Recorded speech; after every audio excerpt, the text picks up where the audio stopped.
ముందుగా మీకు బతుకమ్మ పండుగ శుభాకాంక్షలు. ఆడపడుచులందరికీ తెలంగాణలో కాదు ప్రపంచంలో ఉన్నటువంటి తెలుగింటి ఆడపడుచులే కానీ విదేశాలలో జరుపుకుంటున్నటువంటి ప్రతి ఒక్కరికి బతుకమ్మ శుభాకాంక్షలు. ఇక్కడ అందరూ మహిళలందరూ గ్యాదర్ అయ్యి ఇలా ఆడడం పాడడం మీకు ఎలా అనిపిస్తుంది? ఇక్కడ ఈ గాంధీ భవన్లో సంవత్సరం పొడుగున పడేటటువంటి కష్టాలను మరిచిపోయి బతుకమ్మ బతుకు దీపమ్మ అనేసి చేసుకునేటటువంటి నవరాత్రులలో చేసుకునేటటువంటి బతుకమ్మ పండుగకి ప్రత్యేకత. తెలంగాణలో మాత్రమే ఈ పండుగ చేసుకుంటారు.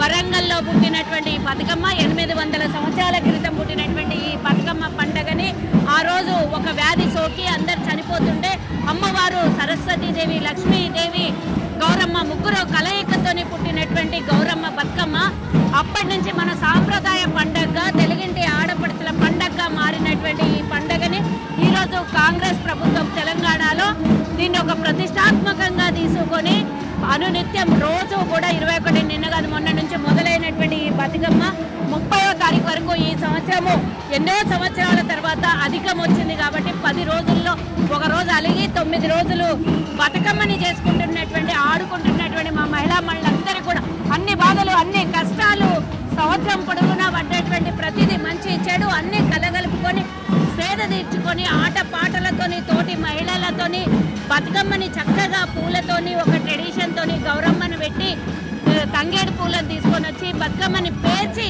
మన సాంప్రదాయబద్ధంగా ఆడుతున్నటువంటిది 3 రోజుల నుంచి అత్యంత వైభవంగా రాష్ట్రం మొత్తం సెలబ్రేషన్ చేసుకుంటున్నారు. మొన్న మరి చూపల్లి కృష్ణారావు గారు, సీతక్క గారు, కొండా సురేఖ గారు ఇలా అందరూ మంత్రులతో వరంగల్లో మొదలైనటువంటి ఈ సంబరాలు గ్రామాన రాష్ట్రం మొత్తం హైదరాబాద్ వరకు అన్ని గ్రామ స్థాయిలలో పండుగ చేసుకోవాలని ప్రభుత్వం ప్రతిష్టాత్మకంగా తీసుకుంది.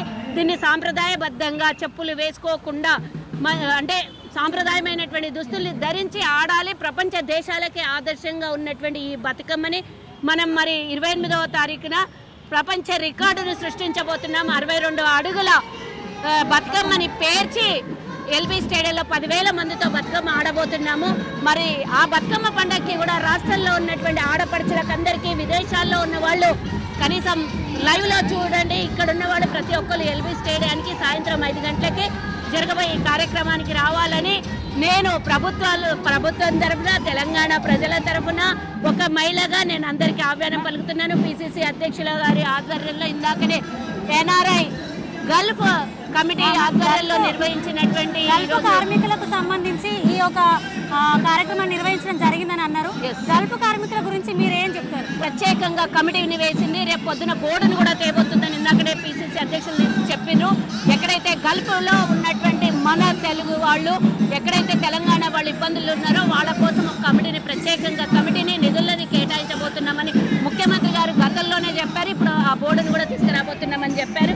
ఈరోజు వారి ఆధ్వర్యంలోనే అత్యంత ఘనంగా ఈరోజు మా మహిళలందరినీ కూడా ఆహ్వానించి చేసినటువంటి ఈ బతుకమ్మ కార్యక్రమంలో నేను కూడా పాల్పంచుకోవడం సంతోషంగా. ఓకే, మీ చిన్నప్పటికి బతుకమ్మకి ఇప్పటికి ఏం తేడా? మేము చిన్నప్పుడు ఇంత ఈరోజు ఉన్నంత కమ్యూనికేషన్ లేకుంటుండే. కానీ ప్రతి ఆడపిల్ల, ప్రతి చిన్న పిల్ల, ఇంట్లో పుట్టిన పిల్లకు కూడా మా ఇంట్లో మా సాంప్రదాయం చెప్తున్నాం మేము 6 నెలల పిల్లున్నా, సంవత్సరం పిల్లున్నా, నడక రాకున్నా కూడా బతుకమ్మ దగ్గర కూర్చోబెట్టే అన్న బతుకమ్మ పండుగ చేస్తుంది. అది మన సాంప్రదాయం. ఇప్పుడు కాస్త కమ్యూనికేషన్ పెరిగింది కాబట్టి అందరూ ప్రజలు బయటకు వచ్చి ఆడాలని వాళ్ళకి ఎన్నో టైడ్ రోజు అనునిత్యం బిజీ లైఫ్లో ఉండేవాళ్ళు ఒక 10 రోజులు రిలాక్స్గా అన్నీ మర్చిపోయి ఆడాలనే ఒక మంచి ఉద్దేశంతో మహిళలు బయటకు వస్తున్నారు. వాళ్ళందరికీ కూడా శుభాకాంక్షలు. గతంలో 10 ఏళ్ళు 2014లోనే బతుకమ్మ వచ్చింది అన్నట్టుగా కవితను చూపించి కేసీఆర్ మోసం చేసిండు.